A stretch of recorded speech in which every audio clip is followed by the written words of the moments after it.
الحمد لله نحمده ونستعينه ونستغفره ونؤمن به ونتوكل عليه ونعوذ بالله من شرور أنفسنا ومن سيئات أعمالنا من يهده الله فلا مضل له ومن يضلله فلا هادي له ونشهد أن لا إله إلا الله وحده لا شريك له ونشهد أن سيدنا وسندنا وشفيعنا وحبيبنا ومولانا محمدا عبده ورسوله أما بعد فأعوذ بالله من الشيطان الرجيم بسم الله الرحمن الرحيم والعصر إن الإنسان لفي خسر إلا الذين آمنوا وعملوا الصالحات وتواصوا بالحق وتواصوا بالصبر صدق الله العظيم সভার সম্মানীয় সভাপতি সাহেব,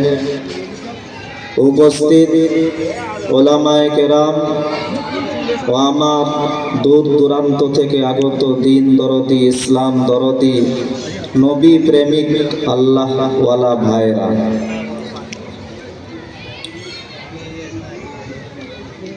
মোহতারাম বুজুর্গ দোস্ত, আল্লাহ পাক মানুষকে দুটো রাস্তা দিয়েছেন। মানুষকে আল্লাহ রাব্বুল আলামিন দুভাগে বিভক্ত করেছেন। যেই দুটো ভাগের মধ্যে একটা ভাগের ঠিকানা জান্নাত আর একটা ভাগের ঠিকানা হচ্ছে জাহান্নাম। তো আল্লাহ পাক পরিষ্কার ভাবে কোরআনের মধ্যে মানুষকে জানিয়ে দিয়েছেন ফারিকুন ফিল জান্নাহ ওয়া ফারিকুন ফিস সাঈর, কি মানুষের মধ্যে দুটো দল রয়েছে। যেই দুটো দলের মধ্যে একটা দল হবে জান্নাতি আর একটা হবে জাহান্নামী। জান্নাতি দল কারা, জাহান্নামী দল কারা?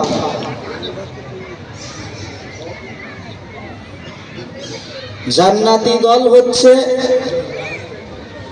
ওই সমস্ত মানুষ যারা দুনিয়াতে ভালো কাজ করে আল্লাহ তাবারাক ওয়া তাআলার ইচ্ছা মতো জীবন কাটিয়ে দুনিয়া থেকে যেতে পারবে। যারা নেক আমল নিয়ে দুনিয়া থেকে যেতে পারবে। কেননা আল্লাহ পাক আমাকে আপনাকে পুরো বিশ্বের মানুষকে, কুল কায়নাতকে আল্লাহ রাব্বুল আলামিন হায়াত এবং মওত দিয়েছেন। সেটা কিসের জন্য দিয়েছেন? লিয়াবলুয়াকুম আইয়ুকুম ভালো আমল, উত্তম আমল, নেক আমল করে আমার কাছে কে কতটা নিয়ে আসতে পারে, কার আমলটা কত ভালো হবে, এটা পরীক্ষা করার জন্য। তো আল্লাহ পাক সূরাতুল জিলজালের মধ্যে মানুষকে জানিয়ে দিয়েছেন কি মানুষ, তুমি যদি ভালো কাজ করো, নেক আমল করো, আল্লাহকে সন্তুষ্ট করনে ওয়ালা আমল করো, নবীর সুন্নতকে ফলো করো, তাহলে তোমার জন্য রয়েছে জান্নাত। ফামান ইয়ামাল মিসকালা যাররাতিন খায়রান ইয়ারা, যারা যাররা পরিমাণও, বিন্দু পরিমাণও নেক আমল নিয়ে আখিরাতে যেতে পারবে, আল্লাহর দরবারে দাঁড়াতে পারবে, তাদের জন্য জান্নাত রয়েছে। পুরস্কার হিসাবে তাদের জন্য জান্নাত রয়েছে।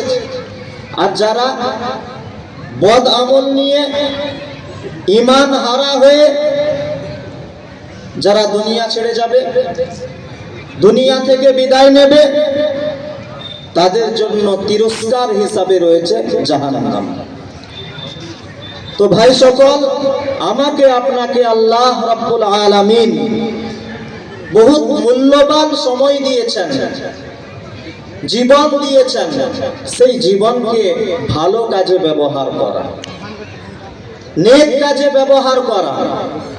আজ আমি আপনি যে মহামূল্যবান নিয়ামত, সময়ের মতো নিয়ামত পেয়েছি, সেই নিয়ামত পাওয়ার পরে যার নাকদরি করছি, যার নাশুকরি করছি, সেই সময়ের সেই ওয়াক্তের আল্লাহ রাব্বুল আলামিন তিনি কসম খাচ্ছেন।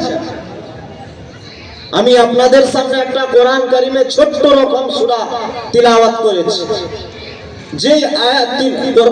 যেই সূরার মধ্যে আল্লাহ রাব্বুল আলামিন কোন মানুষটা বিফল, কোন মানুষটা ব্যর্থ এবং কোন মানুষটা সফল কাম পরিষ্কার ভাবে জানিয়ে দিয়েছেন।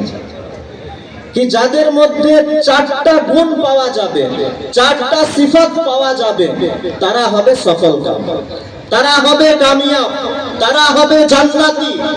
আর যাদের মধ্যে চারটা গুণ পাওয়া যাবে না, চারটা সিফাত পাওয়া যাবে না, তারা হবে বিফল কাম, ব্যর্থ, তারা হবে জাহান্নাম। তো আল্লাহ রাব্বুল আলামিন ওই সময়ের কসম খাচ্ছে যে সময়ের কদর আজ আমার আপনার কাছে নাই, যে সময়ের অবহেলা করে, নাকদরি করে আমি আপনি রাস্তার মধ্যে ঘোরাফেরা করছি। এটা দ্বীনি মজলিস চলছে, এখানে আল্লাহ রাব্বুল আলামিনের রহমত অবতীর্ণ হচ্ছে, আমি আপনি রহমত নিতে চাচ্ছি না, ওই রাস্তার মধ্যে আল্লাহ রাব্বুল আলামিনের গজব অবতীর্ণ হয়েছে। কেননা যেখানে মহিলারা বেপরদাগির সাথে ঘোরাফেরা করে, সেখানে আল্লাহ রাব্বুল আলামিনের রহমত নাজিল হয় না, সেখানে আল্লাহ রাব্বুল আলামিনের গজব নাজিল হয়, আল্লাহ রাব্বুল আলামিনের গুসা অবতীর্ণ হয়। আমি আপনি সময়ের নাকদরি করে সেই গুসার জায়গাতে, সেই অসন্তুষ্টির জায়গাতে, সেই নবী পাক সাল্লাল্লাহু আলাইহি ওয়াসাল্লামের দিলকে দুখানে ওয়ালা জায়গাতে আজ আমি আপনি নিজের সময়টাকে অতিবাহিত করে ফেলছি, গাফলাতের সাথে কাটিয়ে ফেলছি। তো আল্লাহ রাব্বুল আলামিন ওই সময়ের কসম খেয়ে বলছেন ওয়াল আসর, হে মানুষ সকল, আমি জামানার কসম খেয়ে বলছি, তোমার কাছে সময়ের কদর নাই, তোমার কাছে সময়ের কোনো মূল্য নাই, আমার কাছে সময়ের মূল্য রয়েছে, কদর রয়েছে। এই জন্য আমি সময়ের কসম খেয়ে তোমার কাছে কিছু কথা রাখছি। ওয়াল আসর, জামানার কসম, ইন্নাল ইনসানা লাফি খুসর, সমস্ত মানুষ ক্ষতিগ্রস্তের মধ্যে রয়েছে, সমস্ত মানুষ ব্যর্থতার মধ্যে রয়েছে, বিফলতার মধ্যে রয়েছে। ইন্নাল ইনসানা লাফি খুসর, আল্লাহ রাব্বুল আলামিন কিছু মানুষ থেকে, সমস্ত মানুষ থেকে কিছু সংখ্যক মানুষকে আলাদা করছে, বেছে নিচ্ছেন, যারা সফল কাম, যারা ব্যর্থ নয়, যারা বিফল নয়, যারা জাহান্নামী নয়, যারা জান্নাতি। কারা জান্নাতি? ইল্লাল্লাযীনা আমানু, যাদেরকে আল্লাহ রাব্বুল আলামিন ঈমানের মতন দৌলত দিয়েছেন। আজ আমি আপনি ঈমানওয়ালা, আমি আপনি অযাচিত ভাবে, বিনা মাঙ্গায়, বিনা চাওয়ায় আমাকে আপনাকে আল্লাহ রাব্বুল আলামিন ঈমানের মতন দৌলত দিয়েছেন। আল্লাহ রাব্বুল আলামিন আমাকে আপনাকে বহু নিয়ামত দিয়েছেন, এত নিয়ামত দিয়েছেন, এত নিয়ামত দিয়েছেন, সেই নিয়ামত আমি আপনি শুমার করতে পারবো না, গণতি করতে পারবো না। ওয়া ইন তাওয়াদ্দু নি'মাতাল্লাহি লা তুহসুহা, আল্লাহ পাক বলছেন, বান্দা তোকে আমি এত নিয়ামত দিয়েছি, এত নিয়ামত দিয়েছি, যেই নিয়ামতকে শুমার করা, গণতি করা তোর পক্ষে সম্ভব নয়, তোর ক্যালকুলেটরের বাইরে, তোর ব্রেনের বাইরে এত নিয়ামত দিয়েছেন। সব থেকে মূল্যবান, সব থেকে দামি, সব থেকে কিমতি নিয়ামত হচ্ছেন আমাকে আপনাকে আল্লাহ রাব্বুল আলামিন ঈমানের দৌলত দিয়েছেন।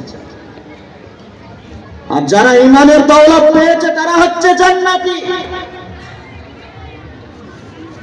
যারা ঈমানের দৌলত পেয়েছে তারা হচ্ছে জান্নাতি। অযাচিত ভাবে ঈমানের দৌলত পেয়েছে। অনেক এমন আল্লাহর বান্দারা যারা নিজেদের আত্মীয়দের জন্য ঈমানের দরখাস্ত করেছেন, স্বয়ং নবী পাক সাল্লাল্লাহু আলাইহি ওয়াসাল্লাম নিজের চাচা আবু তালেবের জন্য শেষ সময়ে ঈমানের দৌলত চেয়েছেন। তার কাছে ঈমানের আশা রেখেছেন, আকাঙ্ক্ষা করেছেন কি চাচা যান আপনি একবার কানে কানে আস্তে আস্তে লা ইলাহা ইল্লাল্লাহ মুহাম্মাদুর রাসূলুল্লাহ সাল্লাল্লাহু আলাইহি ওয়াসাল্লামটা পড়ে নেন, আমি আপনার জন্য কিয়ামতের দিনে সুপারিশ করব। আপনাকে জান্নাতি বলে দুনিয়াতে আমি সার্টিফিকেট দেব। কিন্তু বন্ধুগণ, আল্লাহ পাক যাকে চান তাকেই ঈমানের দৌলত দেন। আল্লাহ পাক ডাক ঝুড়ক জানিয়ে দিলেন, ইন্নাকা লা তাহদি মান আহবাবতা ওয়ালাকিন্নাল্লাহা ইয়াহদি মান ইয়াশা। হে নবী, আপনি যাকে ইচ্ছা তাকে হিদায়াত দিতে পারেন না। হিদায়াতের চাবিকাঠি আমার কাছে, হিদায়াতের মালিক হচ্ছে আমি। মেরাজের টিম কোথায় আছো? তাড়াতাড়ি এখানে আসো। আমাদের মেরাজ বাবুর টিম, ছাত্র মেরাজ বাবুর টিম, তাড়াতাড়ি আসো, এখানে টাইম হয়ে গেছে।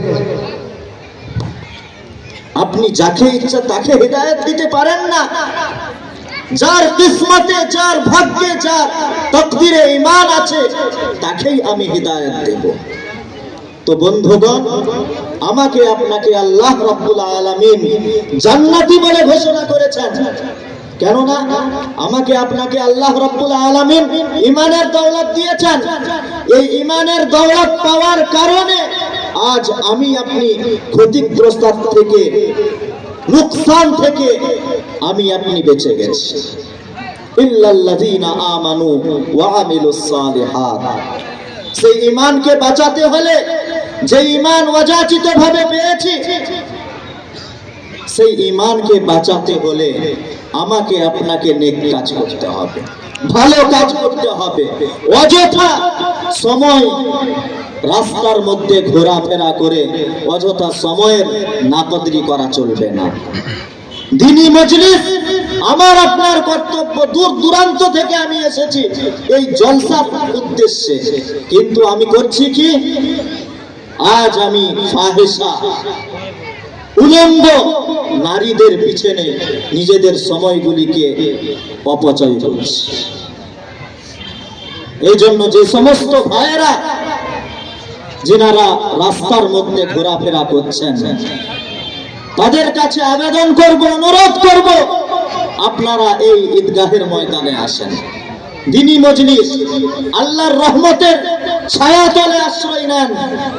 আল্লাহ পাক আপনার উপর সন্তুষ্ট হবেন। আল্লাহ পাক আমাদেরকে বলা এবং শোনার থেকে বেশি বেশি আমল করার তৌফিক দান করুন।